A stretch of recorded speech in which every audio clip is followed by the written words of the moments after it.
Welcome to the second session of the Green Horizons Summit, which focuses on financing the energy transition. We know that getting the energy transition right is at the heart of delivering the Paris Agreement and a prerequisite to managing the physical and transition risks associated with climate change. But what can finance do to accelerate the energy transition? Where are firms spotting new risks and responding to opportunity? This will be what we'll be hearing about today. We'll start with fresh insights from Lord Adair Turner, Chair of the Energy Transitions Commission, and Nigel Topping, the high-level action champion for COP26. We'll then hear from corporates at the heart of the transition and the financiers working to support their ambitions. We'll conclude with two breakout sessions, so make your mind up. One on how finance can speed the decarbonisation of transport, led by the Green Finance Institute, and the other on the role of finance in scaling up the breakthrough green technologies that will make the transition possible. Now over to you, Lord Turner.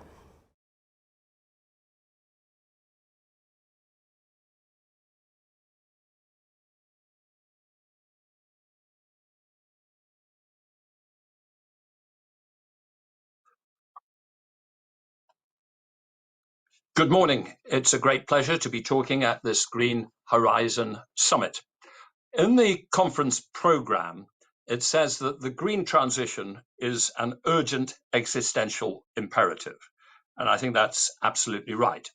It's existential because climate change threatens to produce not just local environmental impacts like terrible air in London from 1850 to 1950, which we can reverse at a local level, but global impacts, which, if we allow them to occur, will be irreversible, at least for many hundreds of years, and will have catastrophic impact on human welfare. It is also urgent because despite the success of the Paris Climate Conference, despite the major progress in technologies, despite the commitments that companies have been making to reduce their emissions, right today, across the world, if you add up all the different national strategies and trajectories, we are on a path which will take us to 3 degrees warming by the end of the century. So it is a challenge that we have to meet, but it's also a challenge to which we have answers. I speak as chair of the Energy Transitions Commission, which is a global coalition of companies, both from existing technologies, oil and gas companies, though some of them are moving into new technologies fast, companies like Shell and BP, but also entirely renewable energy companies like Iberdrola or Ørsted or Envision from China. We have companies from Europe, from India, from China. We have companies in the industrial sector, and we have major financial institutions. And we are all united in the belief that we must limit global warming to 1.5 degrees centigrade, that requires the whole world to get to net zero in the energy and industrial system by mid-century, the developed world by 2050, the developing by 2060 at the latest. And we're absolutely confident that that can be done, and that we can get to net zero. It's technologically possible and it's economically possible. And it can be done by, in 2050, having a really zero carbon economy, not relying permanently on the use of offsets from the nature-based solution area. And we've set out why we're so confident of that in a recent report called Making Mission Possible. The key elements, the key technology elements of how we get to zero carbon are clear. The most crucial one is massive electrification, taking electricity from today's 20 or 25% of final energy demand to 65 or even more by 2050. A huge role also for hydrogen and hydrogen derivatives such as ammonia and synthetic fuel, and some role, but a constrained role, for carbon capture and storage and bioenergy. It is absolutely possible to do it, but to do it requires a major shift in where the global economy is investing money. In total macroeconomic terms, the extra investment required is not worrying. Overall, we have to increase global investment by maybe 1 to 1.5% of GDP. And in an environment where across the world there's huge amounts of savings pursuing inadequate investment opportunities and therefore producing negative real interest rates, that macroeconomic problem is not challenging at all. But there is a major reallocation that we have to achieve. And you can think of it like this. The global economy and global capital markets and global banks currently invest about 1% of global GDP in further fossil fuel investments. And that's got to decline and eventually get to about zero. At the moment, we invest about 0.5% of GDP in renewable electricity, power generation, transmission, and distribution. And that has got to go up from 0.5% of GDP to something like 1.5% of global GDP, which means an extra trillion of investment per annum. And there is also a need for big new investments, though they're very spread out between lots of residential homes and small businesses, in better buildings, better insulated buildings, batteries in our new electric vehicles. So the crucial issue is, how do we achieve this big reallocation of the investment which the global economy is doing? Partly it will follow because of public policy. It will follow because we have carbon prices or regulations that make it just obvious to lenders or asset managers that it's sensible to invest in a new direction. But partly it will occur and should occur because our finance community itself is committed to dealing with this urgent existential imperative and is itself making commitments to have portfolios which are compatible with progress towards net zero by 2050 and who are working out what that precisely means for what they invest in and how they lend money. So at this conference today and in the panel session that I will chair in a few minutes, I think it would be good for us to focus not just on how do we technologically get to net zero, but what does the finance system have to do to drive that reallocation of capital which is required to get us there. Thank you.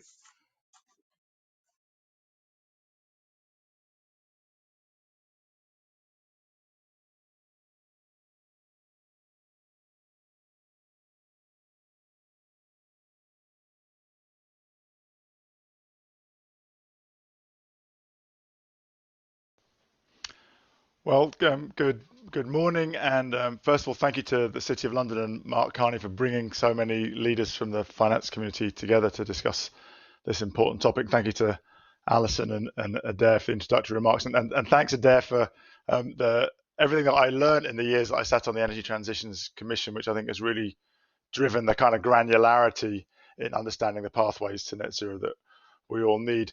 Now I have the honour of holding the role of high-level climate action champion for COP26, and in that role, which is to mobilise leadership in the private sector and local government, so businesses, investors, cities and regions, towards net zero, and then build the bridge to the nation states who are parties to the UN Convention.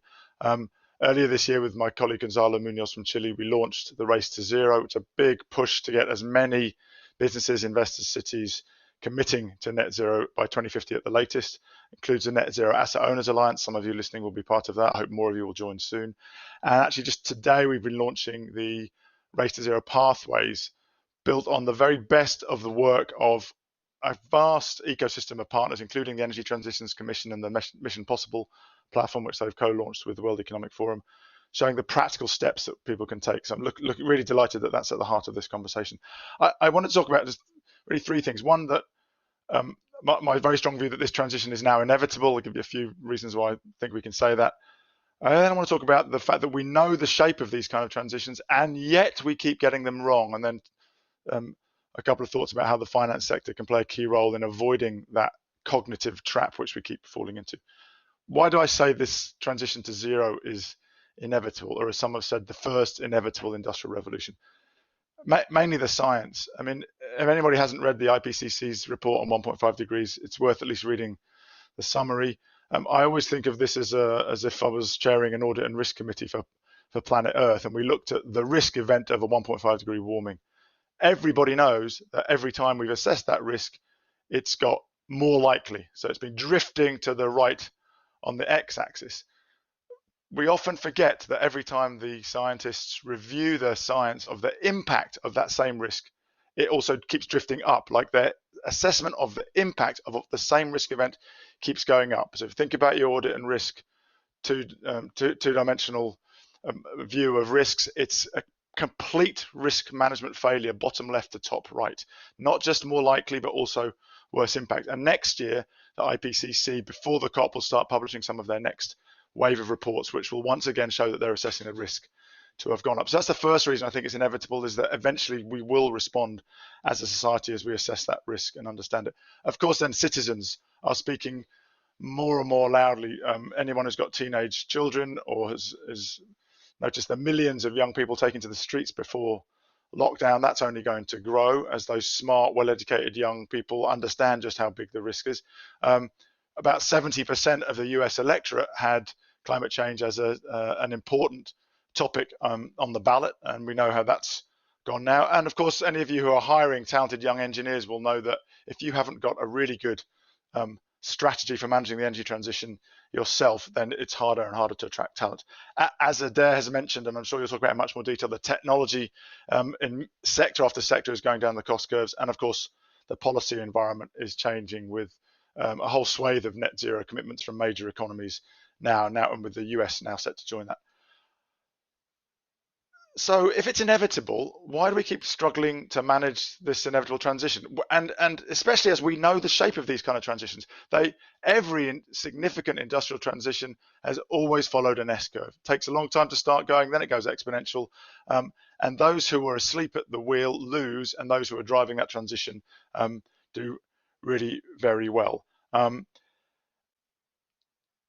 I just give you an example of how cognitively we seem to be incapable of getting our heads around that. I've been obsessing about the transition to electric vehicles for some time, as Adair knows. In 2016, the best forecasters, or the most listened to at the IEA, were saying we're still going to be building combustion engines into the 2070s. Then, of course, we started to see the rise of Tesla. Then we had France and the UK commit to phasing out by 2040. Then we have the inventor of the combustion engine, Mercedes, committing to net zero 2039. Then we have cities like London and Paris phasing out in small regions maybe, but phasing out combustion engines in regions of the city. And now we have a whole host of countries committed to phasing out combustion engines between 2025 and 35, including California 2035. We're expecting China to firm that up in their next 5-year plan, and the UK, of course, about to announce their decision somewhere in the 2030 to 2035.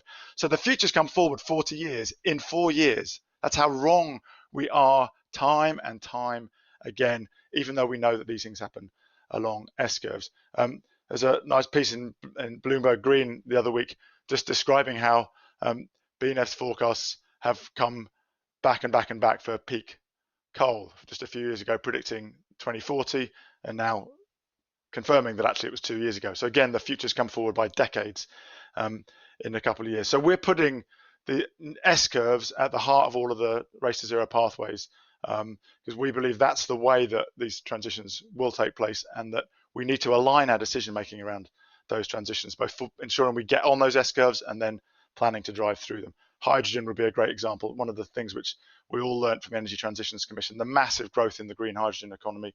If we can get to 25 gigawatts in the next 5 years, we can get the breakthrough point of $2 per kilogram. So we really do need to pay more attention to the shape of that transition and the way that systemically we're able to drive that through. Coming to finance, two thoughts. First about framing and then about innovation. I've seen too often around the board table of pension funds and other financial institutes, the wise old heads who've got 30 or 40 years experience in the finance sector, struggling to move away from a framing where words like green or social or ethical to them imply a trade-off. We have to overcome that framing and see this as one of wise allocation of capital through an inevitable transition, not as a moral choice. It may well have a moral element to it, but it also has an entirely rational. And the framing of trade-off is really damaging. I'll be slowed this down. And that's what's allowed many pension funds to lose a lot of value by being too slow to get out of coal, being too slow to see the transition in electric utilities, being too slow to see the value destruction in oil and gas balance sheets. And there are other sectors to come.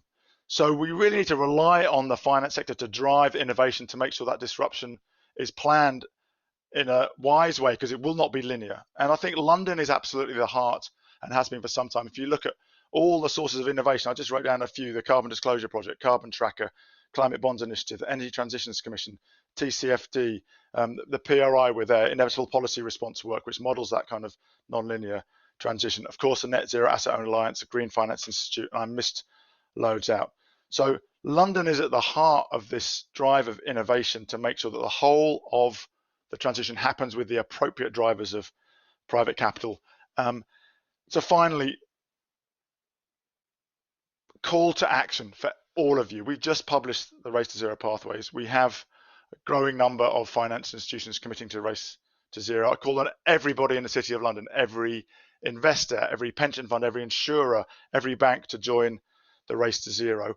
Align your business models to that inevitable exponential transition. There's a vast opportunity in getting that right, but those who join the race too late may never catch up. It's very difficult to chase an exponential curve. This is the biggest contribution that the finance sector can make to a successful COP26, is to be driving the transition by the wise deployment of capital at every stage of the S-curve. And I look forward to the City of London and to all of you being very much a part of that, and to working with you on the way to make sure that COP26 in Glasgow is a success as we launch the decade of delivery. Thank you.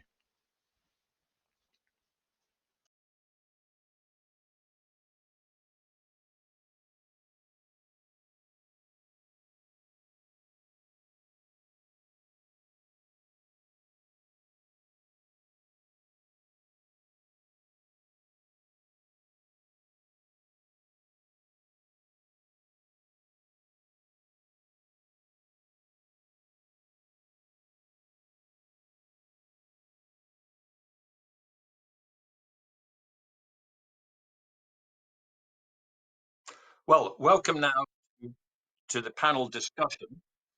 And we have 4 people to present a point of view, and there will then be a short opportunity for some questions, initially from me, but do please send in some suggested questions as well, and we'll see if we can add them as well. The 4 panelists, and they're going to speak in this order. First of all, we have a last-minute substitute for the stated programme from Shell. They played a substitute player, but a very good one. Jeremy Bentham, Senior Vice President of Business Environment Strategies, known to many people as a person who's been closely involved over the years with the Shell scenarios, and also been very closely involved in the work of the Energy Transition Commission. We're then going to go to Paddy Padmanathan, the President and CEO of Aqua Power, a major investor in renewable power systems, in desalination, and in other forms of infrastructure. We will then have Anne-Marie Verstraeten, the UK country head of BNP Paribas, so a point of view from a bank and investment bank. And we will end with Deirdre Cooper, the co-head of thematic equity at the asset manager 91. So without more ado, and it is 4 minutes each to give a perspective, I'm going to go to Jeremy. Seen from a Shell point of view, what is the pathway to net zero? What do we need in terms of new technologies? And how do you envision that the energy mix might look in 2050? Thanks very much indeed. Just to let folks know that I'm getting a big echo, so I might not be able to speak quite as fluidly as normal. But you know, Shell is a modest but a committed player in this really intricate dance. We see our strategy as supporting and enabling our customers and ourselves, of course, to achieve the crucial net zero emissions goal. So in that, how do we see the energy system in the next 30 years to achieve net zero emissions? First of all, there's clearly got to be deep electrification of the economy. If you're going to make use of the technologies of wind and solar, largely electricity producers, so we have to move the economy from 20% electrification to 50, 60% electrification.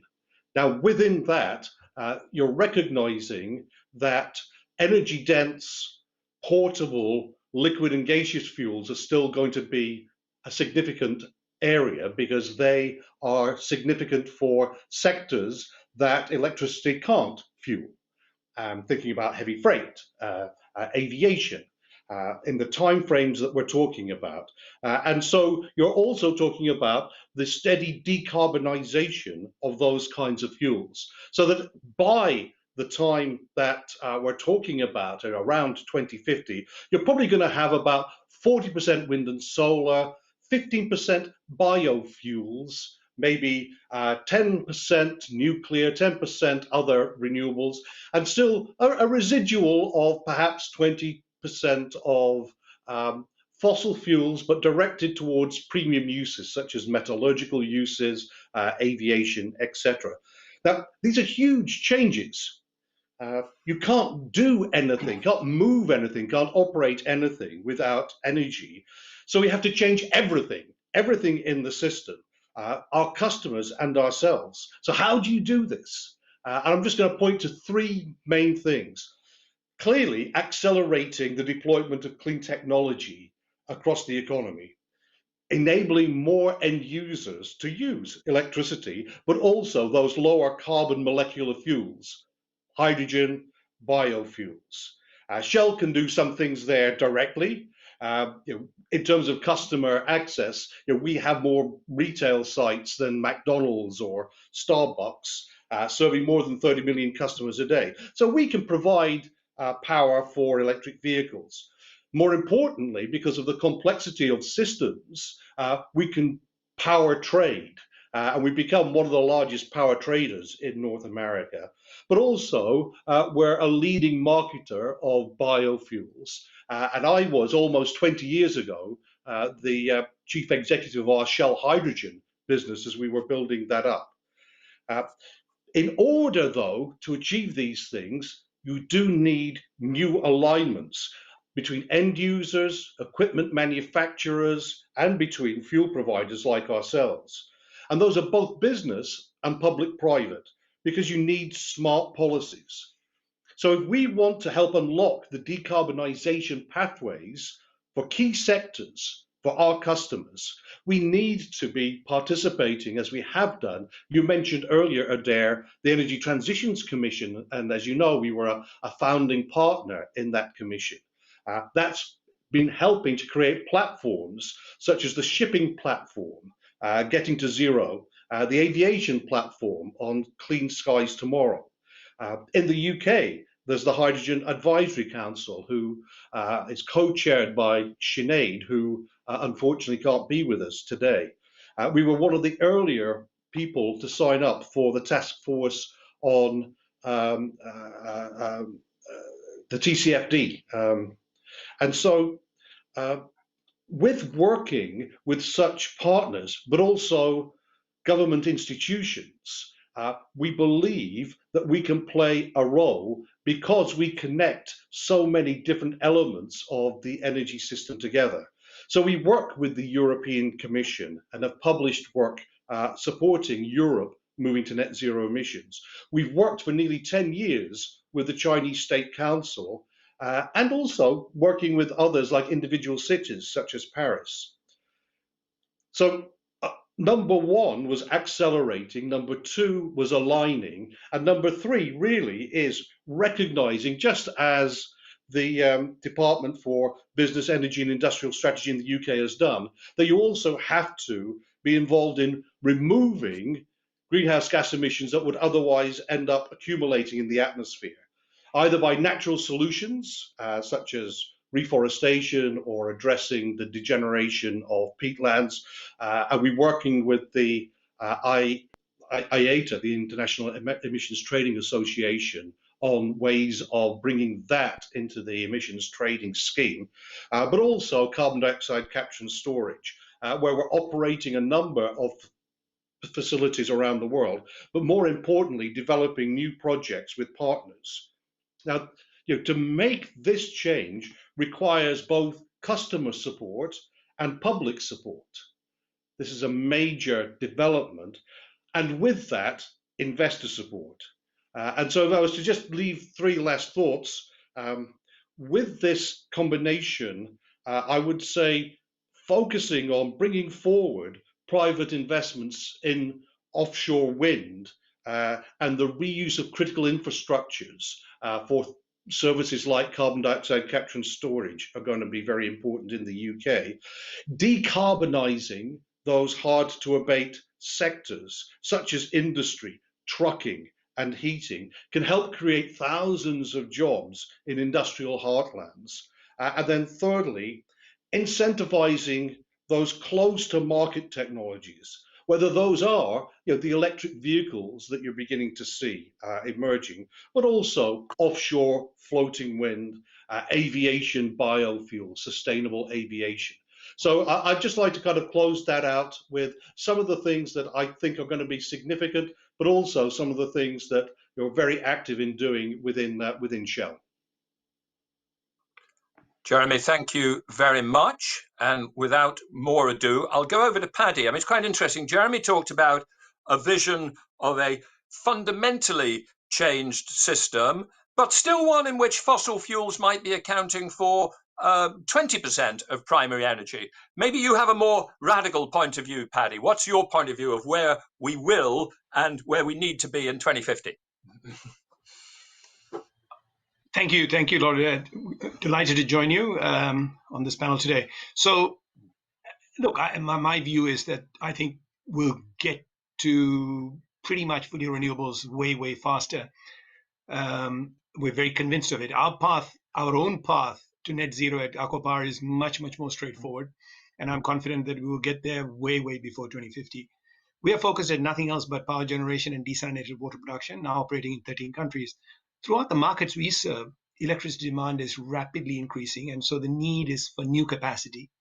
It is also across much of this geography. Solar and wind resources are excellent. Land is available in relatively abundance, and the countries are reasonably creditworthy. So, to cut a long story short, given the phenomenal and relentless advances of technology in solar and wind energy, we are able to deliver electricity at many locations at way less than 2 cents per kilowatt hour, at a price at which electricity has never ever been generated using any resource ever. Even in a more credit-challenged country like Ethiopia, we are able to deliver utility-scale PV at 2.6 cents. So, of course, all the markets we are serving are seeking more and more new capacity in renewable energy. We're a 15-year-old company. We did not start off, fortunately, therefore, with or amass carbon-emitting assets. But also, as far back as 2010, we were convinced of not just the need to decarbonize power generation, but also about how fast renewable energy will become cost compelling. It was in 2010 we did our first investment on a concentrated solar power plant in Morocco to supply solar power day and well into the night by storing the heat captured from the sun in molten salt. And on that first project itself, brought the cost of renewable energy, dispatchable renewable energy, down to below 20 cents per kilowatt hour. And that was just a decade ago. So today, we have built up a portfolio of assets in excess of $50 billion in 13 countries. If I project what our own portfolio will look like in 2030, just by the end of this coming decade, I would expect 80% to be in renewables, 15% plus or minus in desalinated water, even quite a bit of that starting to be powered by renewable energy, and the balance just 5%. This is by 2030, predominantly, okay, fair enough, fueled by gas. So, and just take ACWA Power's home country, the oil capital of Saudi Arabia. The country has embarked on a program to procure at least 60 gigawatts of solar and wind by 2030, and has published a clear policy to shut down all oil-fired generation assets. That's 40 gigawatts worth by 2030. So, look, I mean, I think we are moving towards electricity, more and more use of electricity, and there is a clear many pathways to decarbonizing power generation. But still, of course, as we all know, this is only going to address 30 to 40% of carbon emissions, even as we accelerate electricity consumption. So we have to start addressing the rest. Here again, in my view, renewable energy could well end up providing a very important pathway, a fairly significant pathway, I would imagine. 75% of the cost of splitting the hydrogen oxygen bond of water to generate hydrogen is energy. Now that we are able to generate electricity at less than a few cents per kilowatt hour, and by combining wind and solar energy, we are able to generate this electricity over 14 to 16 hours of the day, even without sort of getting into the cost, fairly expensive battery solutions. Producing cost competitive hydrogen is no longer a dream, but a realistic proposition. Hydrogen can be used as a reactive agent, as we all know in steel making. It can be used to generate high temperatures. It can be reconstituted to make synthetic fuels. So hydrogen offers a lot of promise. I'm convinced we will one day be able to produce green hydrogen at a cost competitive or cost comparable basis with producing gray hydrogen. But to get there fast, we need the ambition and policy support to back that ambition. So initiatives like the border carbon tax by EU, or implementation of a few more projects like the one we ourselves have embarked on in partnership with Air Products and NEOM in Saudi Arabia, which will go into construction early next year to produce 650 tons per day of green hydrogen powered by over 4,000 megawatts of solar and wind energy, are the kind of initiatives that are needed. I am very convinced we really can, if we get there, in producing significant quantities of green hydrogen before the end of next decade. Let me pause there. Hadi, thank you very much. And I think that was a very useful, somewhat complimentary, but maybe a bit more radical. So we've got a spectrum from this transition is going to be very fast and fundamental to it's going to be even faster and fundamental with renewable electricity at the core. So Anne-Marie, how as a major bank do you step through this need to get to net zero, the major reallocation of capital that has to occur, and the opportunities and also the different points of view as to just how radical and how fast this transition needs to be? Thank you, Lord Turner. I'm delighted to be here today. Indeed, shifting towards net zero requires from banks formulating bold ambitions and strong commitments backed by generally progressive action. It is indeed about aligning our loan portfolios with the goals of the Paris Accord, and for that we need progressive lending policies and the right tools to measure the impact of our lending. That is why, as BNP Paribas, we joined forces to create PACTA, which stands for the Paris Agreement Capital Transition Assessment. We are the Katowice banks. It is an open source methodology to drive our corporate loan book to align with various climate scenarios.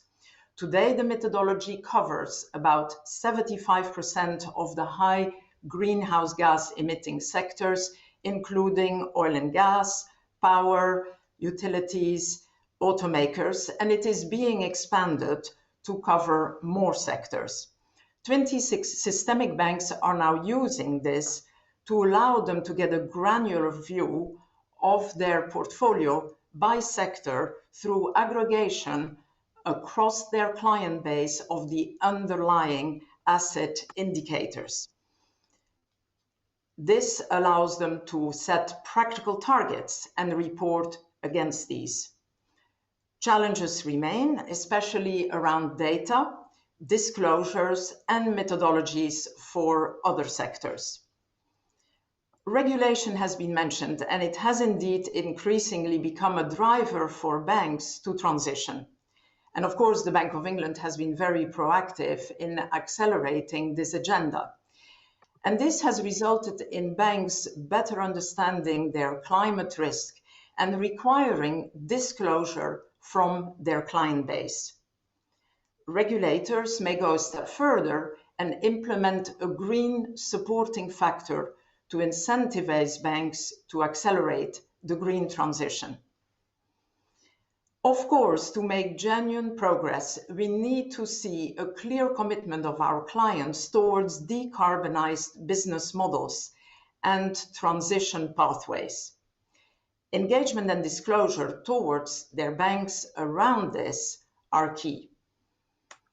Engagement around the bank sector lending policies which accelerate the transition, such as phasing out coal. At BNP Paribas, we have set a thermal coal exit timeframe by 2030 for European and OECD countries. We are committed to supporting our clients that have shown a genuine transition intent. In these dialogues, we often hear about the need for standardizing measurement and reporting. Rebalancing bank lending is absolutely key to scale up the role of sustainable finance to become finance. Driving renewable energy is one part of this, and it includes both financing and investment in clean tech startups, as we are doing. Indeed, over the last 5 years, we have doubled our renewable energy financing to reach 18 billion next year. In all this, we are firmly convinced that collaboration with science is crucial to support innovation in finance markets and in helping corporates to align their climate ambitions. We are, for example, now embedding science-based targets in our lending facilities, bonus-malus incentive mechanisms in sustainability-linked loans, thus integrating in the finance system the sustainability. A recent standout example, I think, was the sustainability-linked loan, 2.5 billion, we led for Tesco, which embeds Scope 1 and 2 emission reduction targets. I think that these developments and the PACTA approach underline that collaboration and coalitions are fundamental to progress. Indeed, much of the expertise that is needed to decarbonize business models comes from a broad spectrum of multidisciplinary experts, including industry, science, academia. So, in summary, I would say, yes, many challenges and actions well underway. We need higher speed, we need bigger scale, and I'm convinced that this is best achieved through mobilizing the collective knowledge of the sector and beyond, and capabilities to ensuring an inclusive transition. I will stop here. Thank you, Anne-Marie. Let me turn to Deirdre. So you're an asset manager. How do you think about the sectors that you shouldn't invest in and the sectors that you should invest in? And if an asset manager makes a commitment to be net zero compatible, how do they actually make sure that they do that? Thank you so much. And I think that's exactly what we're all grappling with. And look, I think we really believe that our industry has a very important role to play. You know, we've had some incredible speakers this morning highlighting the $2 to $4 trillion of annual investment required to finance the transition, and how that, you know, very badly compares with the 500 to 600 billion of current investment.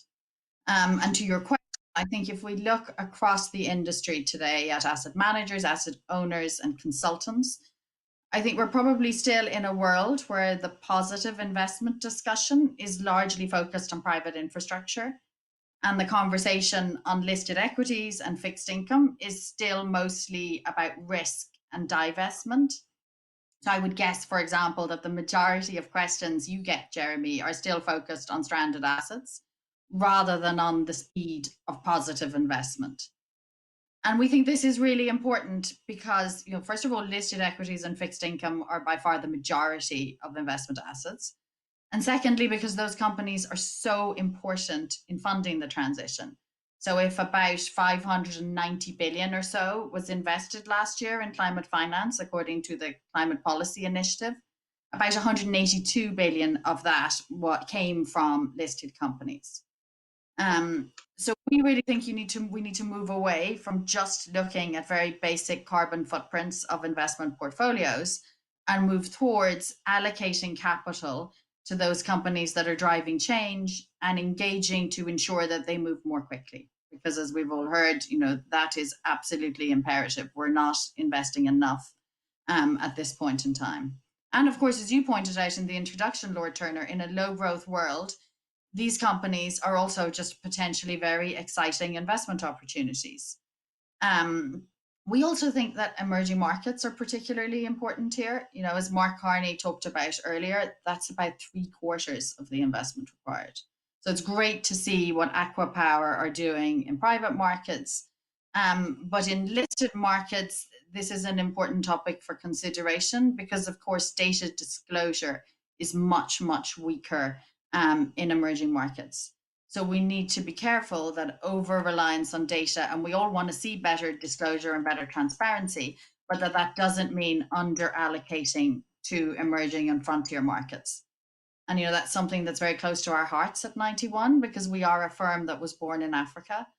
Particularly, I think, as the EU legislation comes into place in the coming years and the focus on data accelerates, we really worry that we risk defunding emerging market companies where disclosure is weakest, but where energy demand and the need for climate finance investment is greatest.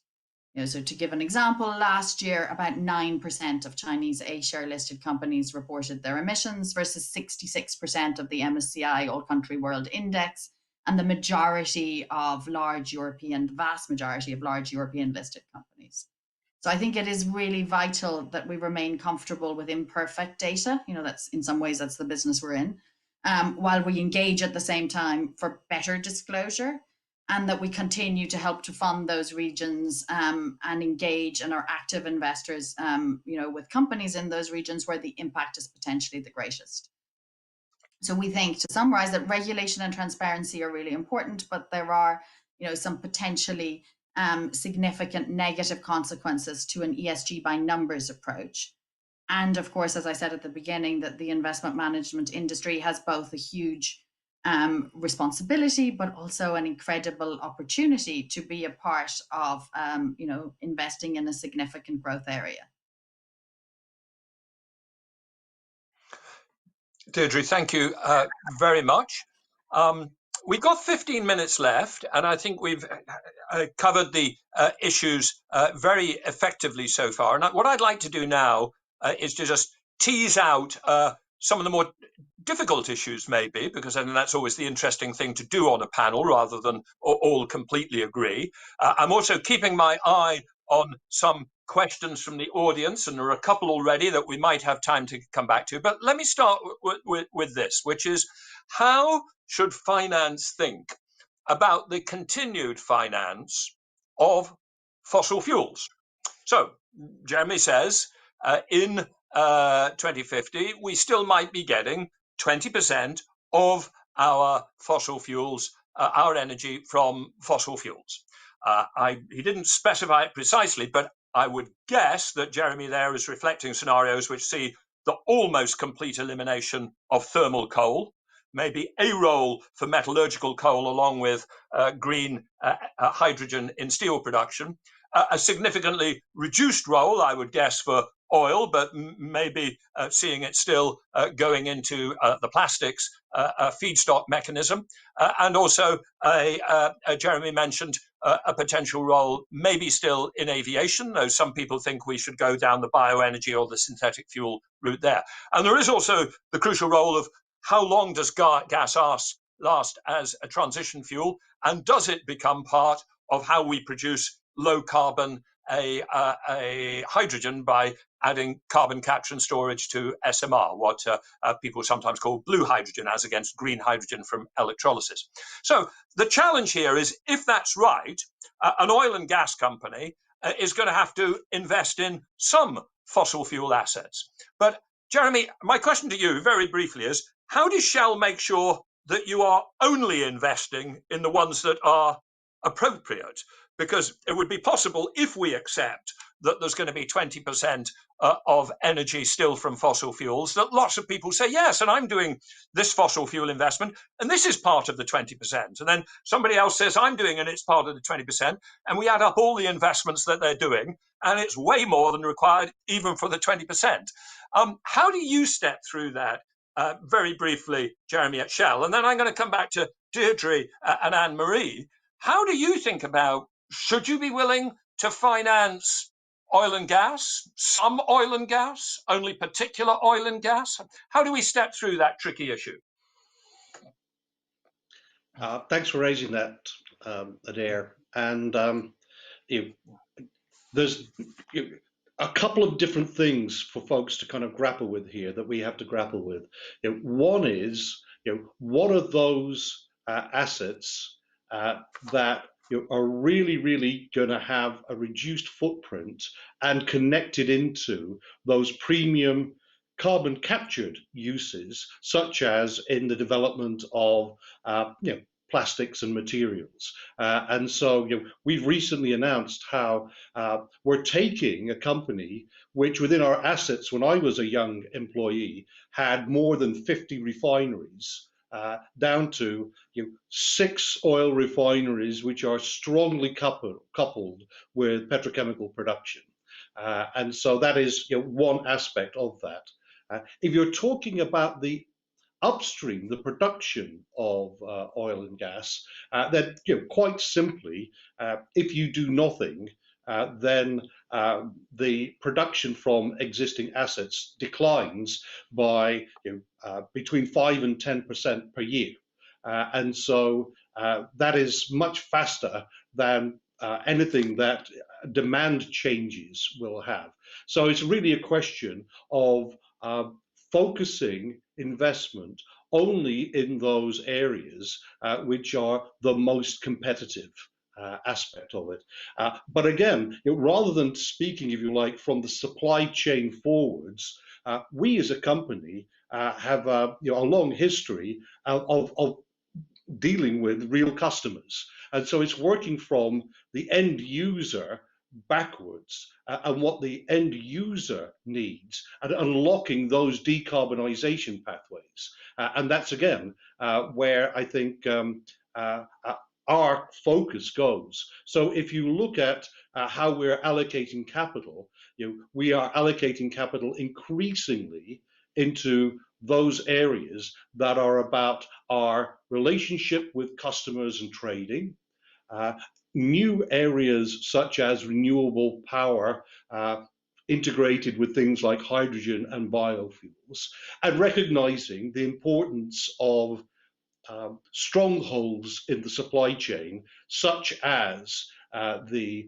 liquefied natural gas area, which has got a longer arc going forwards in areas such as, indeed, the petrochemicals. So that's the way that we're dealing with this struggle. But the beginnings of it is just recognizing the important thing is the strength in the customer-backed perspective. Let me go to Deirdre next. I mean, if you were holding, I don't know what your attitude is, if you were holding oil and gas companies, what do you want them to do? Do you want them to just stop investing, give you maximum cash flow, which then you can put into the new electricity areas of the economy? Or do you accept that they do, as Jeremy says, have to invest at least enough to control the pace of decline of their oil and gas production? How do you actually, deal with that challenge? It's a very real challenge for investors. No, it absolutely is. And I think the first step from our perspective is that we are, as a firm, do not have a divestment policy, when it comes to our listed equity portfolio, for example. And we really believe that that's the right way to go about it. I sort of touched on this at the beginning, but we think there has been, too much focus on just minimizing the carbon footprint of your existing portfolio based on today's data points.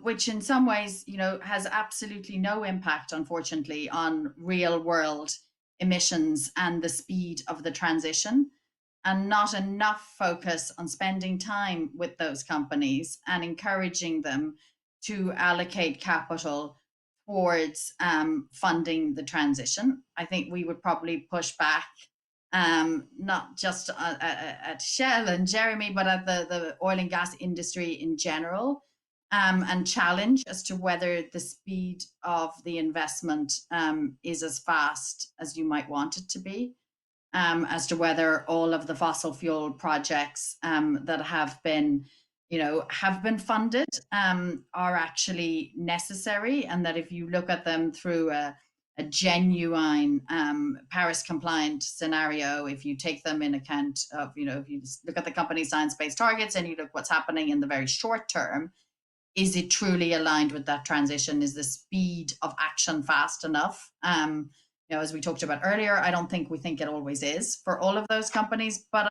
think we're all on a journey, and we probably admit our own speed of action isn't as fast as we'd want it to be. We've certainly seen that as we've been working through our TCFD report, which is our,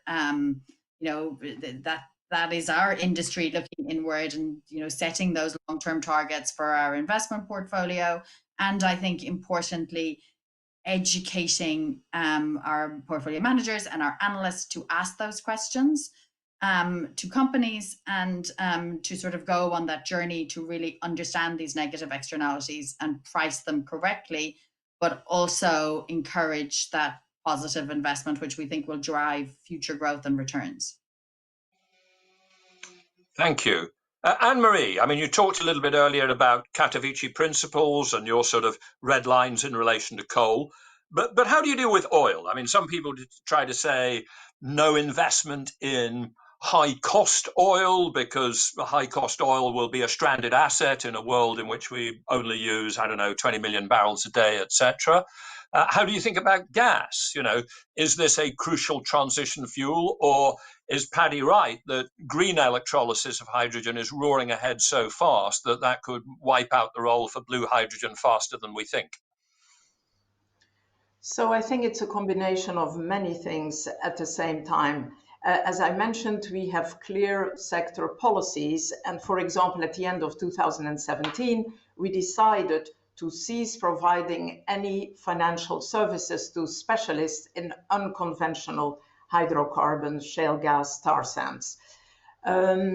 We also are committed, as I mentioned earlier, to working with our clients, engaging and understanding their intent to transition.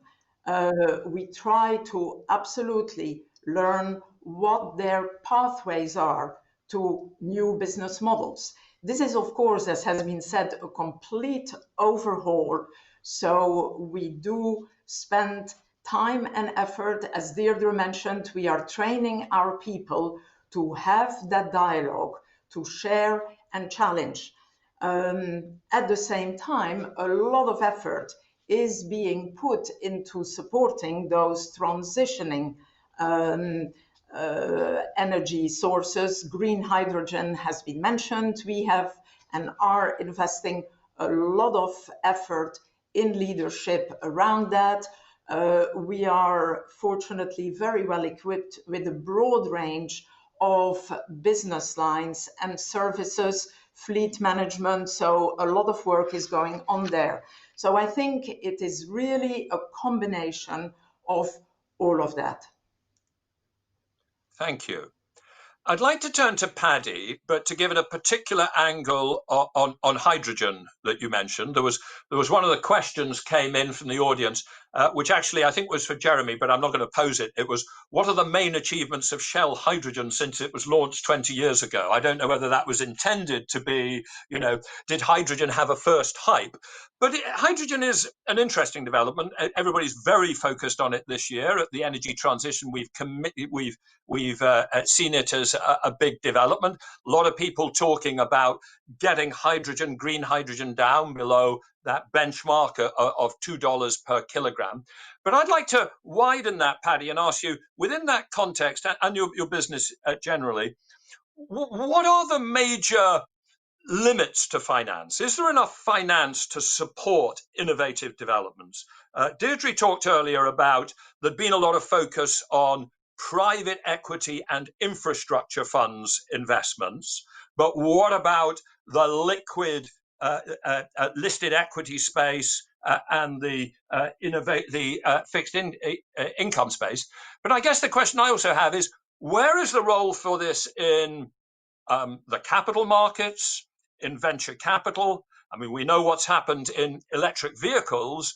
You know, funds are flowing to Elon Musk because he has a hugely high equity value. When you look at a new technology breakthrough like hydrogen, where do you expect the money to come from, as between big banks, the capital markets, IPOs, development banks, etc.? And are there any gaps in what's required, for instance, to drive the development of a key technology like green hydrogen? Look, a quick answer, and just to point out, is this a real wave, the second wave of hydrogen? Just to be fair, as I pointed out right at the start, electrolysis, 75% of the cost of electrolysis is the cost of energy, and we have up to today not been able to generate energy at the kind of low costs at which we are now able to with sun and wind. Okay, so that's really why the first wave never took off. It was way, way, way too expensive, whereas now it's cost compelling. Right? But coming back to these are, so the big point here is that these are massively capital intensive assets, and they have very long technical life. And therefore, in order to really make this work, you need significant investments that is going to be patient, that is going to seek returns over a very long time. Now, there's a huge amount of liquidity out there in the world. I think we're starting to sort of finance many of these assets, but we haven't really got to that sort of massive a scale yet to say that financing is going to be a challenge. I think so long as the market is there, just like what we have seen in so many other sectors, by the way. Look at the amount of money that has gone into the telecommunication sector. Why? Because it became cost compelling and it became a user-driven market. It's exactly the same. I fully expect, as we find that we are able to deliver cost-competitive solutions at really compelling prices, the money will come in. There is a huge amount of liquidity that is looking for home. And these are basic resources, basic needs. So the risk profile is very different, and the technology risk profile is very different. It's not rocket science. It's much, much more basic. So I think the money is there. Good. Well, other people probably can't see this, but I have a counter in front of me, and it's now gone to zero and is going negative. And I think that means that my responsibility as the moderator is to bring this discussion to an end. So let me thank all our four panelists. I think we've had a very interesting exchange of different perspectives, and I think an encouraging point of view of the role that finance and major companies can play in driving us towards this absolutely essential energy transition. Let me hand it back to the conference organizers to take us on to the next session. Thank you.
Good afternoon, everybody. Welcome to the Green Horizons Summit. I hope you're enjoying it so far, and to one of the first breakout sessions that we are doing on accelerating the financing of the electrification of transport.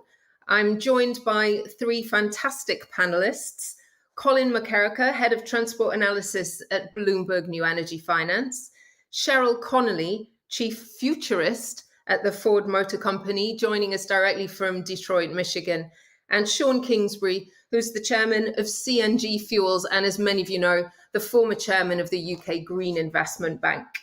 We only have half an hour and we've got a lot to cover. So I am going to leap straight into it by asking Colin, if you wouldn't mind setting the scene for us, can you just provide a general overview of where we are with the transport sector and its decarbonisation journey? Yeah, thanks, Rhianne Marie, and thanks to all of you for tuning in for this session. Where we are on transport and decarbonization. So transport today accounts for a quarter of global CO2 emissions. Road transport is really the largest portion of that. It's about 75%, followed by aviation and shipping, and then lastly, rail.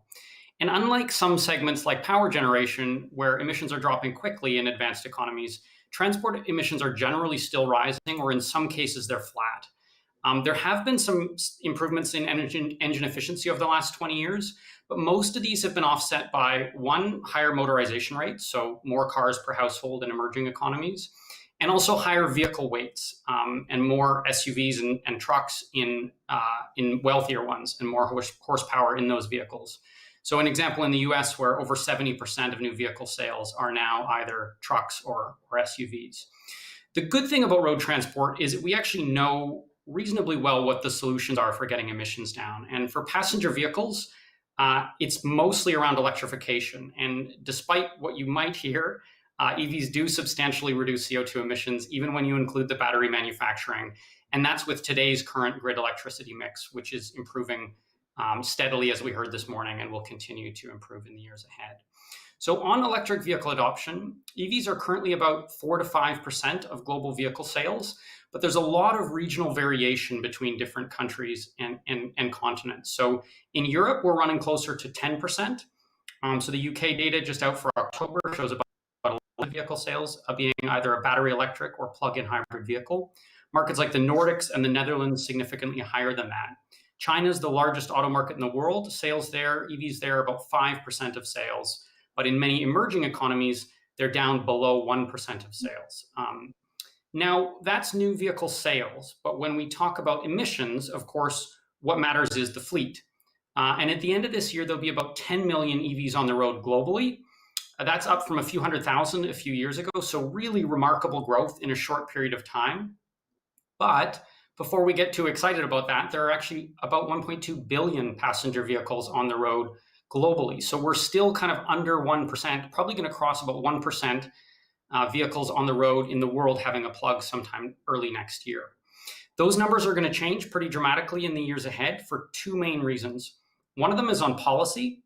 So things like the European fleet-wide CO2 targets for 2030 would require a very significant share of electric vehicles in the mix. You simply can't meet the level of efficiency improvement and CO2 reduction per kilometer driven without a lot of electrification. That electrification will take different forms. There will be mild hybrids, traditional hybrids, plug-in hybrids, and a lot of battery electric vehicles in our view. That's the policy driver, and you're seeing similar policy drivers, of course, in China, and you're about to see similar ones following the election of Biden in the US. The other one, of course, is technology. So battery costs have come down 87% from 2010 to 2019. And in the next few years, you're going to start to see some segments reach upfront price parity with comparable internal combustion engine vehicles. Parity isn't one point. It's several points depending on the segment and the geography and the average purchase price in that segment and geography of those vehicles. So that will take place over several different years from now out to 2030. But after that, you should start to see the S-curve take over. You should start to see consumer adoption really pick up. And again, in some segments, that'll happen as soon as a few years from now. On passenger vehicles and hydrogen fuel cells, you probably won't see a significant role here. The current hydrogen fuel cell vehicle fleet is around 20,000 vehicles, a little higher now. Just for a sense of scale, that's about the equivalent of weekly Chinese EV sales. So weekly Chinese EV sales are currently a bit higher than the global cumulative fuel cell vehicle fleet across all segments and all countries and all years. If the fuel cell vehicle fleet were to double every 2 years from now to 2040, that's roughly a 1,000-fold increase. Fuel cell vehicles would still only be 1 to 2% of the vehicles on the road. So that's probably tells you that electrification is going to be the main pathway there. That's passenger vehicles, and then just quickly, I'll talk about some other segments, and then I want to get on to hearing what the other panelists have to say on these topics too. The first one is that there are other segments that are going electric much faster than passenger vehicles. We think of them as kind of killer apps. Buses and two-wheeled vehicles in particular are moving quickly. About 20% of the global two-wheeler fleet is already electric, about 16% of the municipal bus fleet.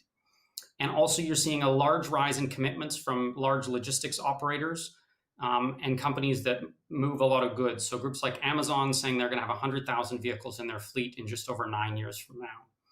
On heavy goods transport, heavy duty long haul, there's probably going to be more of a mix, probably some electrification, potentially some hydrogen, some natural gas and biofuels. There's a lot still to play for in this segment, and there's a lot of it's moving quite quickly. So that segment is still somewhat up for grabs in heavy duty long haul. To really accelerate this, I think one of the things you need to acknowledge is that the fleet turns over slowly.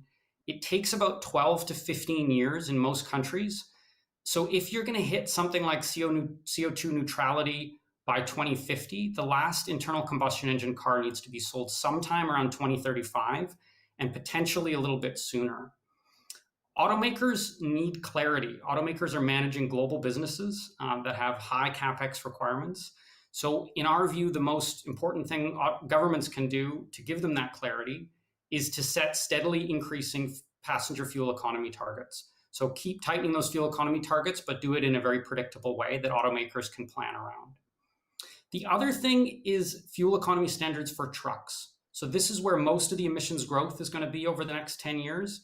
And there's also an urban air quality concern. So the biggest policy push probably that isn't in play today probably needs to come on fuel economy standards for trucks. Then there probably needs to be a big push on charging infrastructure. I won't talk about that too much because I know the other panelists are going to as well. And then lastly, you need to think of vehicles as part of an integrated strategy. So we need to push more on cycling, walking, public transport, and more density. EVs alone won't get us to a fully decarbonized transport system, but they are a necessary part of it. They are a necessary but insufficient condition to get to net zero in the transport sector. So that's a bit of a whistle-stop tour on where we are on road transport decarbonization. Hopefully that's been helpful to kind of set the scene. More than helpful. Thank you, Colin. Fantastic insights, as we always expect from Bloomberg NAF. It does bring me on to our next speaker, which is Cheryl Connolly, with a fantastic title of Chief Futurist. Cheryl, I'm sure I'm not the only person who'd really like to understand what does that role entail and what are you doing at Ford? All right, so I get asked this question regularly. I am the Chief Futurist for Ford Motor Company. It's a role that I've had for over 15 years. And ironically, the title is misleading because I spend most of my time reminding people that no one can predict the future. But yet that's exactly what we're forced to do in the type of manufacturing business that we're in. We have 3 to 5 years lead time in terms of developing a vehicle and an extraordinary capital investment. So it doesn't matter whether you're sitting in design, engineering, marketing, at some point someone's asking you, what do you think consumers want? And we have the legacy of Henry Ford, who told us, if you ask consumers what they want, if I had asked consumers what they want, they would have said faster horses. So it's not simple as asking people, what can we do to make your life easier 3 to 5 years from now? Because if you're like me, I don't know what's going to make my life easier 3 to 5 months from now. And so our job, if we want to be true innovators, is to imagine a future that no one else has imagined. And that's what my team and I do. We do that by tracking trends in social, technological, economic, environmental, and political arenas. We're trying to understand how consumer values are shifting. And those 5 steep categories, as we call them, are the forces that will shape consumer values. So we're constantly sitting inside the company trying to ask questions that challenge the status quo, upend the cultural norms, and push our thinking so that our strategy is more robust and more resilient. Thank you. I mean, I love that quote. If you ask consumers what they wanted, they would have wanted faster horses. It does remind me of that famous horse to car example of disruption when demand for US transport horses peaked in 1910, when cars were just around 3% of that number. And, there's just 100,000 cars and over 4 million transport horses in the US. But going back to the point that Colin was making, this is about disruption. This is about seeing those market shares increasing so quickly. I'm really interested in getting into what some of the barriers are for us seeing this disruption moving at an even greater pace. And that's where I want to bring in Sean Kingsbury to talk about the role that finance is going to play in making sure that this transition happens as quickly as we need it to. Thank you, and thanks for inviting me to speak this afternoon. Well, all this stuff costs money, doesn't it? I mean, that's really the role of finance. I've done some work just looking at the UK market alone, and between now and 2030 to roll out, a really deep EV transition. I think we need somewhere between 70 and 80 billion pounds here, and that would cover a number of things. That money could be provided mostly by the private sector, but maybe some by the public sector as well. Maybe there's a role for government. But we need to upgrade the underlying grid facilities. We need public charging stations where you and I can go charge our cars. We need charging hubs for business and for some of those kind of fast to market applications that Colin talked about. We've got car financing and financing that transition. Most people buy their cars on finance and their EVs on finance. So how are we going to do that? Finally, we need something around the battery side as well. UK has a great history of manufacturing cars, but our real skill set, we're engines. We're not going to need many of them.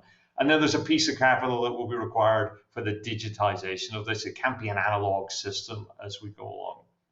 And we need to think about how finance and public and private working together and collaborating can deal with this chicken and egg issue that we have. And Colin, you talked about price point parity. If I pick a number, I know you have many numbers over the next 10 years because each subsector is a bit different. But if I say 24, 25 will reach price point parity, and that means you'll be able to go into your local Ford dealer and buy an electric version of the car or an ICE version of the car, and they'll cost pretty much the same.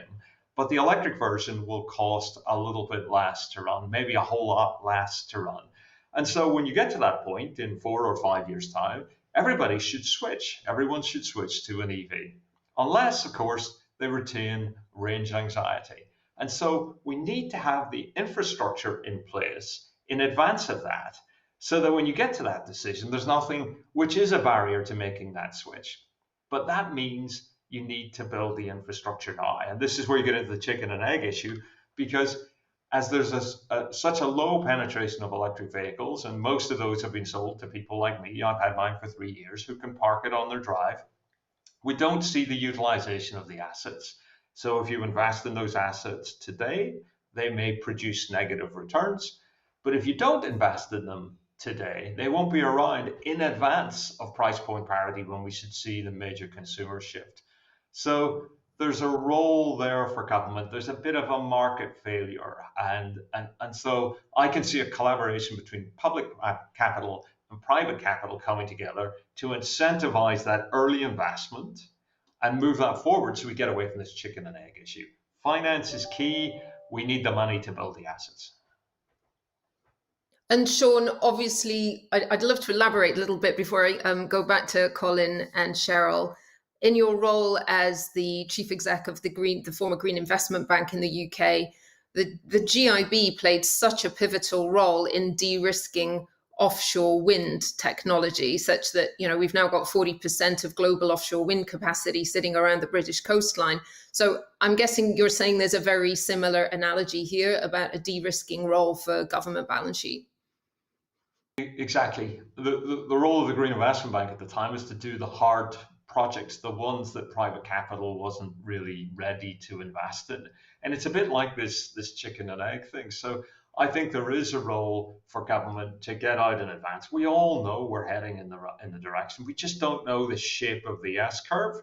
It might take a little bit longer than we think. It might happen a little bit quicker than we think. And so there is a role to get out there and invest in those assets. Now, in the world, when we think about green transportation and that transition over, there isn't enough public capital to solve this problem. It has to be private capital. And if it's going to be private capital, it needs to make great risk-adjusted returns.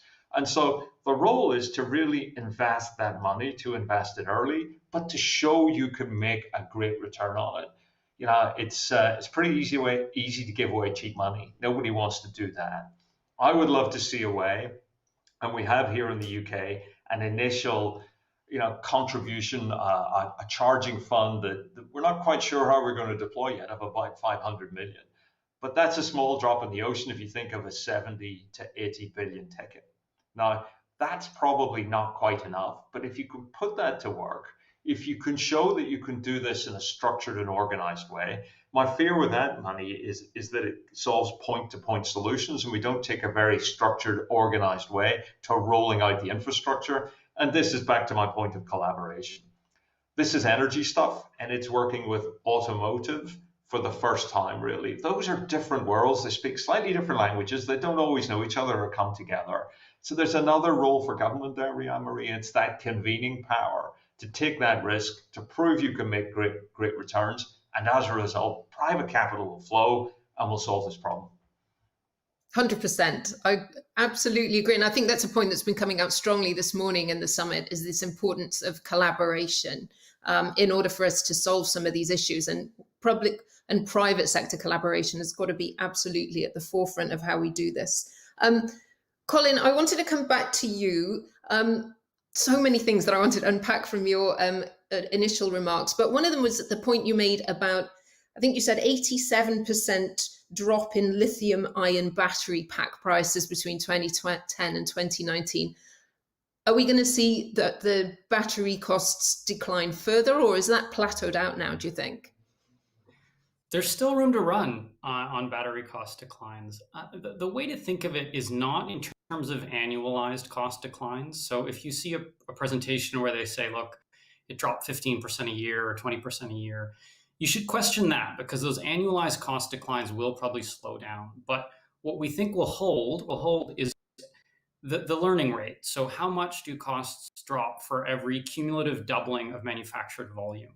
And those experience curves that have been extremely for solar panels and for offshore wind as well, once with a kickstart from, as Sean mentioned, those learning curves are going to hold. I think you're still going to see, it's been about 18%, so 18% cost reduction every time you doubled cumulative volume. In the analysis done, it still looks like there's room to take that.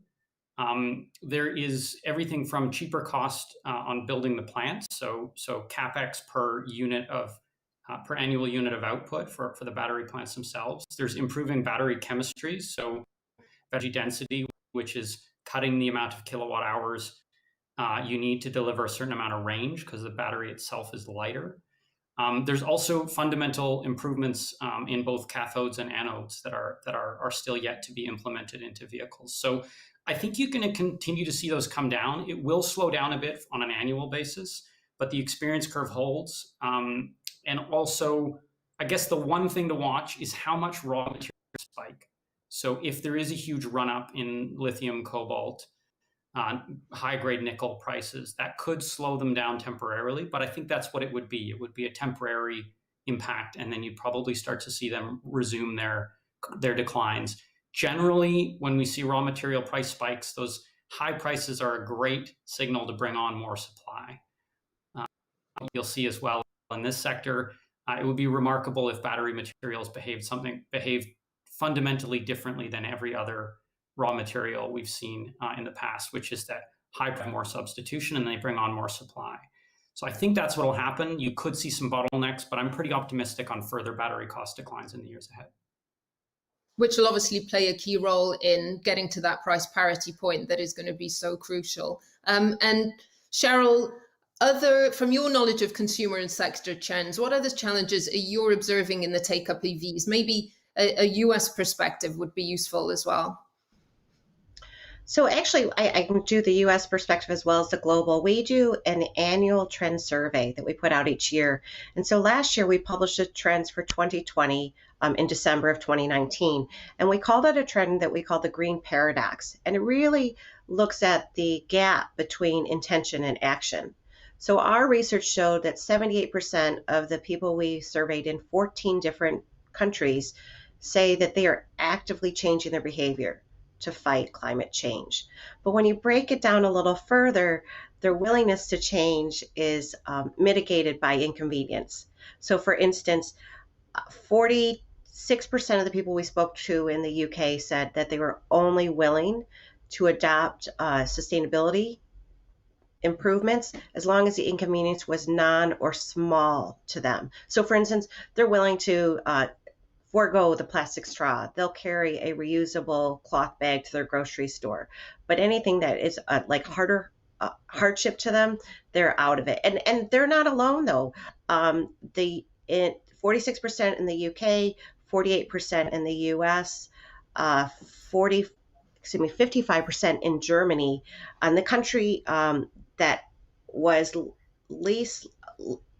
country that was most willing to be inconvenienced was China. So 62% said that they would go beyond if they were if they were asked to do so. And when we ask people, like, why are you not willing to do more? Like 64% say the reason they're not willing to take action because they just don't really believe it'll make a difference. And so this is a really, really big challenge when it comes to sustainability space, because people, some say that they're just so overwhelmed that they just feel a state of despair. It's really hard for them to comprehend and cope.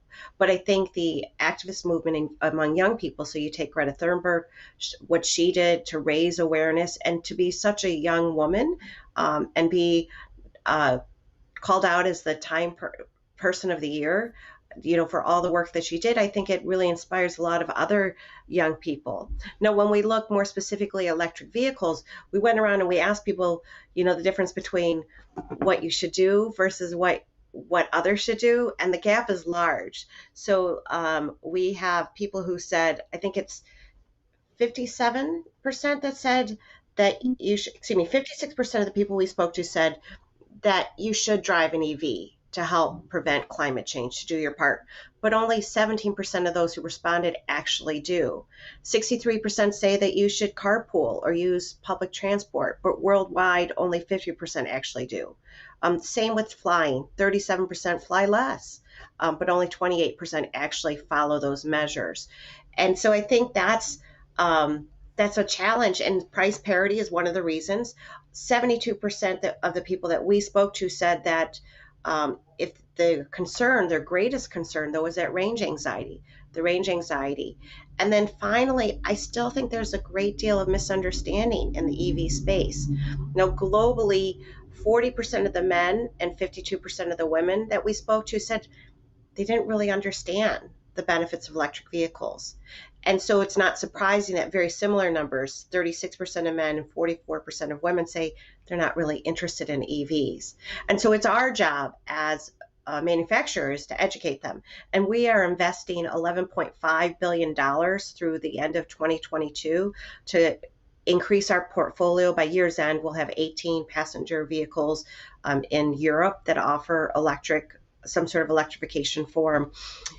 And we also know that nobody wants to feel compromised, that inconvenience factor. So things like the Mustang Mach-E. So our Mustang's been around since 1965, and it's, for us, the epitome of performance and handling and the sports car embodiment.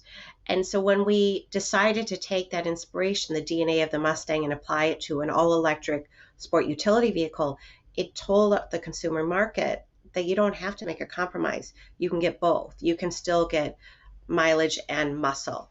And I think that's the direction that we're pushing in. In fact, we are hoping to move to an all-electric F-150 and an all-electric transit van in the near future. And so I think that disparity between an ICE engine and electric engine will start to be shrinking the gap in terms of people's perception. Thank you for that optimistic note, because certainly those stats that you were sharing there, Cheryl, about that gap between intention and action, they were pretty stark. And I guess they do suggest that there is a role for policymakers in providing the right incentives here, while in order to close that gap. Sean, something you might want to comment on. for Cheryl, I'd say also, why don't you come join the Formula E racing circuit that we're on? Many of us, it's great fun, a great way to show what the cars could do, the edge of technology, get people engaged. You know, there's a race every year in New York, so next year, if it goes on, we should take you. There is a role for government. It's a convening role, I guess, and there's a number of elements to it that really make this sort of stuff work. Firstly, sending the signals and sending the regulation. Things like announcing that you're going to phase out the sale of new ICEs by 2035, and even bringing that forward, the technology's there. Secondly, for those early adopters, those people who are about to hit the tipping point, and I'll come back to that in a second, we can incentivize them switching by giving them a little bit more, like a discount. For example, you know, that incentivization and avoiding import tax in Norway was a big driver on that. But a lot of these technologies, like offshore wind, like solar, like the batteries that Colin talked about, they're hitting a tipping point. And I think that tipping point for electric vehicles will be that price point parity. When you genuinely can go into the showroom and you can buy a car that costs the same, the sticker price is the same, the leasing fee is the same, and you get all of the extra performance at a lower cost and the same, that will be it. But covering some of the risk up front, so incentivizing with a price drop or giving some sort of underwrite on maybe the financing of those cars, because people are not sure about secondhand values and battery depreciation and things like that, or giving some sort of underwrite on the second use of the batteries, which people who are coming to electric vehicles for their first time sometimes get concerned around. But I think when you look at this potential chicken and egg issue, that's where there's a real opportunity for government to step in, to take that risk, because that risk is driven by the policy that they've set, to take that risk and build out that infrastructure and to convene together the energy piece which is needed, which, you know, sits with the energy companies and the utilities, and the automotive piece which is needed, and bring them together and provide some capital. And if you can show that you can develop this infrastructure, if you can show that you can take that risk and then you sell it, I'm not asking the government to hold these assets for a period of time, you will show that you can make those great risk-adjusted returns. And when that happens, more and more of this will be done by private capital, and less of it will be done by public capital. And that's what we want. We want all of our pension funds, we want all of that institutional money that's around the place, that's looking for these great returns, to come into this sector and to fund these assets. And they're going to be around for years and years to come. Thanks, John. I really want to come back to Cheryl's point about shared mobility. But I guess at this point, I'd like to remind our viewers that there's an opportunity for you to pose questions to the panel as well. I've got one question that's come in, which I'm glad to see, because the other messages I'm getting are mostly mocking comments from my own team about my knowledge about the horse to vehicle transitions in the early 20th century. Look up Schumpeter's creative destruction and Kingsmill Bond at Carbon Tracker's work. That's what I say to you all on that one. But anyway, here's my question that's come in from somebody. Should transportation companies be given a tiered incentive approach? For example, penalties for non-compliance. Somebody taking a bit of a tougher stance there. Any of our panelists want to take a go at answering that one? I can say from a manufacturing stance, I mean, anytime when you're talking with policymakers and government, you have this challenge about, do you use the carrot or the stick? And so right now, the infrastructure is such that they're mostly using a carrot. You know, there in the US, we have tax incentives for hybrid vehicles. And the state of California, for instance, when the first hybrid vehicles came out, Los Angeles has, you know, some of the worst traffic in the world. And what they did is they have a dedicated lane there, that's the carpool lane, but you could drive an electric vehicle in that lane as a single driver because you had invested in it. So there are those types of things. And if you've ever, it is significant the time you would save. I mean, the difference from traveling from a city like Irvine, which is just south of Los Angeles, could take 2 hours if you take the regular, you know, route, if you're in regular traffic, but you could get it down to about an hour if you're in the high occupancy or hybrid lane. They've ratcheted it up. So when hybrids became more popular, then they said, okay, now you have to have a pure battery electric, or fully electric vehicle. And I think that that's a big part of trying to figure it out. I also think that there has to be some exploration about the infrastructure. I mean, the charging stations, where they're going to be, is going to be really significant. Consumers, I think, will be more comfortable if they know that there are multiple places that they can charge. Ford, for instance, is investing heavily.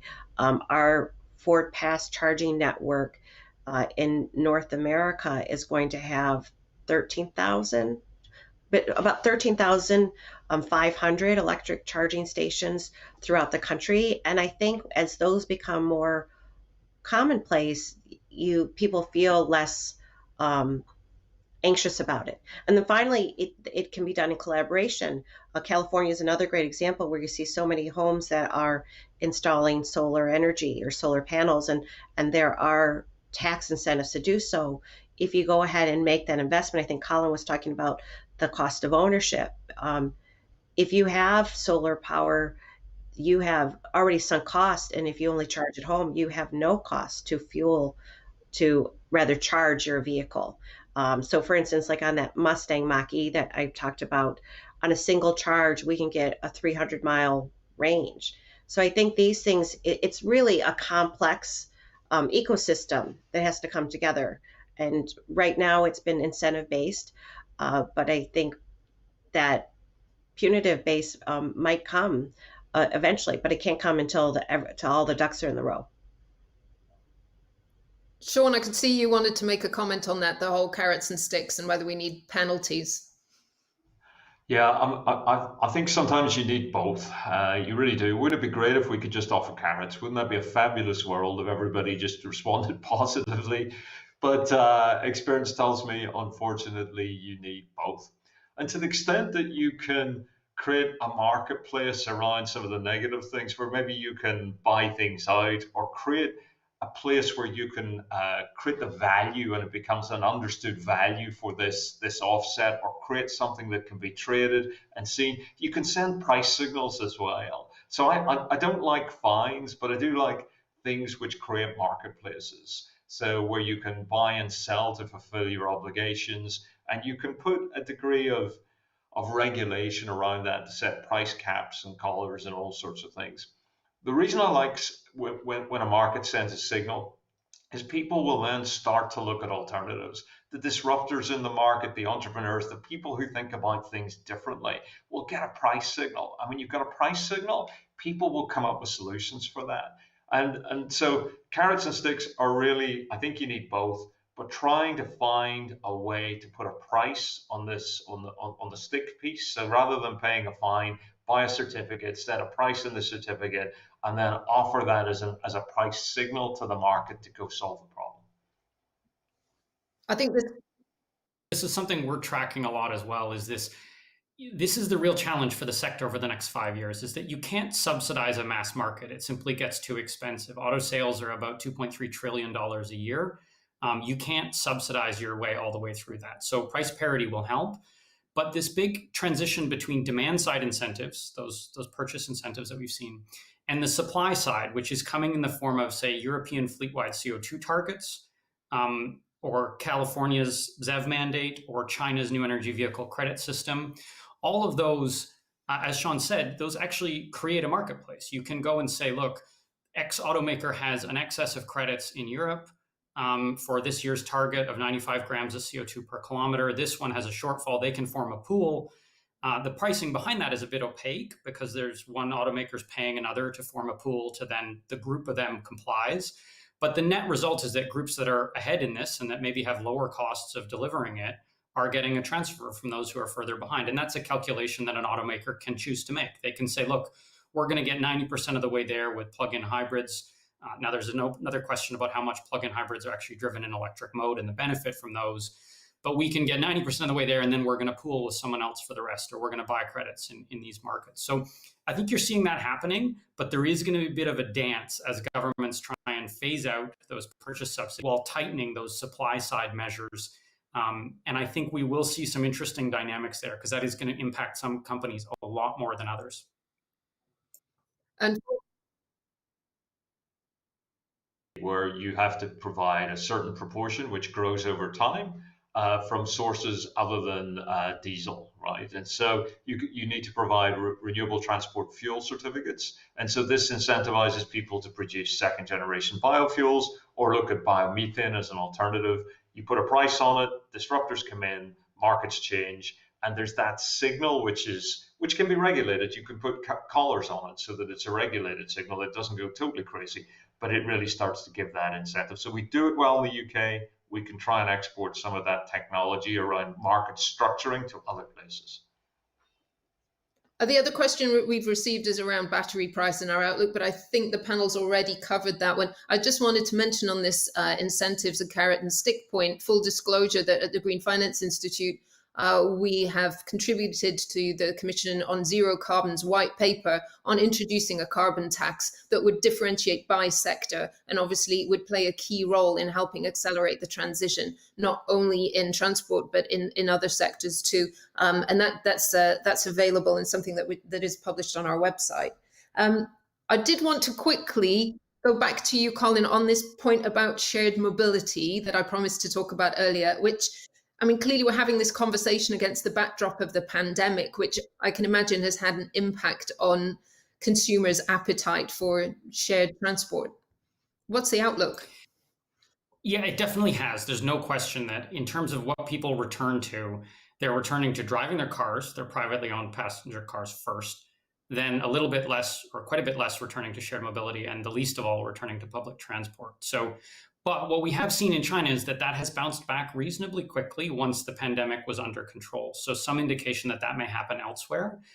The scale of this really matters too. I don't think a lot of people realize, but there's now 12 million vehicles globally and over 1 billion users involved in ride-hailing applications. That's about 1% of the passenger vehicle fleet.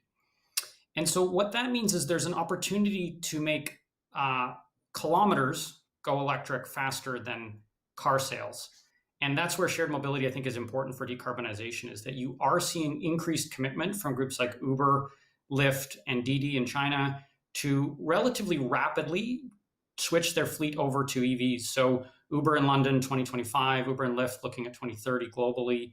Didi already has 1 million EVs on its platform. That's pretty remarkable when you consider that there's only 10 million EVs in the world. 1 million of them are on Didi's ride-hailing platform in China. So this stuff is operating at scale, and I'm pretty optimistic that you're going to start to see that move quite quickly in the next few years. They've really been waiting for good models. The model availability for vehicles that are all electric and suitable for ride-hailing applications has been relatively low. That's starting to change. And the other thing that's starting to change is that city policies that restrict non-EVs, so say London's ultra-low emission zone, that dramatically tips the economics for these groups towards electrification, makes it very favorable. And if you talk to them and you talk to their policy teams, one of the things they would love the most is if more cities introduced ultra-low emission zones, because then it means the economics for them of switching their fleet over to electric is great. It works really well. So I think when we talk about government policy, we often think about pan-European policy or North America in the US fuel economy regulations at the federal level, but city policies are going to matter here too as well, particularly for decarbonizing this shared mobility part. And I think you'll see that show up as one of the real killer apps for electrification over the next 5 or 6 years as well. A really important point there at the end about making sure that we have local policy in order to channel global flows and behavior. Cheryl, you were about to come in? I was just going to add to Colin's point about the city level. Like within Ford, we've long looked at cities as a customer. You know, they have a stake in trying to improve the quality of life for all of their residents, and sometimes the traffic flows are a huge issue. So we work with cities to say, like, what are your goals? We've tried different things, and I think that you can talk to them in terms of urban planning, but you can also talk to them. We've done some experiments with shuttles, dynamic shuttles that kind of followed new and different routes according to a ride-hailing thing. And I wanted to circle also back to your original question about the pandemic and its impact on sales. We definitely see, sales spiking for personal vehicle ownership again. There were lots of signals saying that we were going to move more and more towards sharing for financial reasons, for sustainability reasons, convenience. But now that we see a spike in it, I'm reminded of a survey that we saw come out from IKEA, the Swedish furniture making company, and they did a survey 2 years ago, and 50% of Americans that they talked to said that sometimes they sit in their car just as a respite, a place to get away. And I think in the context of quarantine, feeling that car as a sanctuary has become even more powerful, especially for those families that are working at home, teaching kids remotely. Sometimes you need to sit in the car just to make the call. Thank you for that, Cheryl. As they say in the rugby, the clock's gone on the red, but I'm going to give everyone an opportunity to give a 10-second one thing to watch out for. Sean. I was going to say, look out at the HGV trucking business. It's all up for grabs, as Colin said. Is it going to be batteries? Is it going to be biofuels or biomethane? Is it going to be hydrogen? Watch this space. Colin, one thing to watch for. US federal fuel economy regulations. The Biden administration is probably going to tighten these dramatically. If they didn't, the gap between Europe and China would get wider, but the US is still very much in the race, and there's going to be a lot of movement on the policy front. And Cheryl, one thing from you. From the consumer side, I do think that more consumers expect greater engagement, greater responsibility from brands. We call it call to action. And we see, more and more people boycotting brands when they don't align with their values, specifically in terms of things that they're doing in the green space. And when they boycott, they actively try to get other consumers to follow suit. They'll try to talk them into not doing business with them. And once a brand loses trust with the buying public, 67% of people that we spoke to said you never get it back. And so consistency, dedication, being committed to things like sustainability, like Ford, for instance, committed to the Paris Climate Accord agreement when the US moved away from it. And I think those are things that are meaningful to consumers that are tracking those topics closely. Thank you so much. I'm going to have the last word. My prerogative as chair. One thing to look out for from the Green Finance Institute will be more news on decarbonisation of road transport before the year end. So do keep an eye out for that. Thank you so much to my panelists. Thank you to everybody that has dialed in. Please enjoy the rest of the conference. We're here for another 2.5 days with a lot of content on how finance will play a role in decarbonising the economy. Thank you.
Well, thank you. Good afternoon, everybody. And thank you in particular to the City of London, the Green Finance Institute and the World Economic Forum, both for giving me this platform today, but also bringing together such an excellent event that I've been following all morning so far. As the business champion role I'm very excited about, My